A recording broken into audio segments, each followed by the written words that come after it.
अस्सलाम वालेकुम दोस्तों, कीअं आहियो? उम्मीद थो कयां तव्हां बिल्कुलु ठीक ठाक हूंदो। तो दोस्तों मूं भी PST में अप्लाई कयो आहे। इंशाअल्लाह पाण सब पास थींदासीं। मगर असां ये जेके सो गाइड वग़ैरह वठी करे तैयारी कयूं पिया, इहो कंहिं कम जी कोन हूंदी तैयारी। इहो हिकु रटो आहे बस, ॿियो कुझु बि कोन आहे। तंहिं करे असांखे जेकॾहिं तैयारी करणी आहे PST जी, त पोइ असां जेके 5 खां 8 क्लास ताईं जेके किताब आहिनि,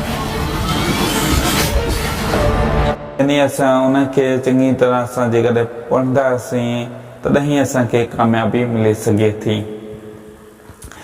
बाक़ी गाइडूं वठी करे रटो मारणु या बेवकूफ़ी खां सवाइ कुझु बि न आहे।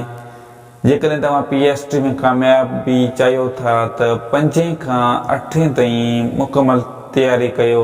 इंशाअल्लाह तव्हां PST में कामयाबी माणींदव। वधीक तव्हांजी मर्ज़ी आहे जेका तव्हांखे सही लॻे, पर हिकु ॻाल्हि मां अव्हांखे ॿुधाईंदो हलां त गाइड जेका हूंदी आहे उन्हनि में ग़लतियूं तमामु घणियूं हूंदियूं आहिनि। तंहिं करे इहा सलाह ॾींदुसि 5 खां वठी 8 क्लास ताईं तव्हां मुकमल तैयारी कयो। पोइ तव्हांखे उनखां अलावा असांखे जेको सो हिन वक़्तु जेके हुकुमरान आहिनि हुननि ते थोरी नज़र रखणी पवंदी। उहो कीअं? मिसाल तौर ते सवाल अची सघे थो त हिन वक़्तु तइलीम जो वज़ीर केरु आहे। तंहिं करे असां हिन वक़्तु जेके उहिदेदार आहिनि उन्हनि ते नज़र रखणी पवंदी, जेके हुकुमरान आहिनि हुननि ते नज़र रखणी पवंदी।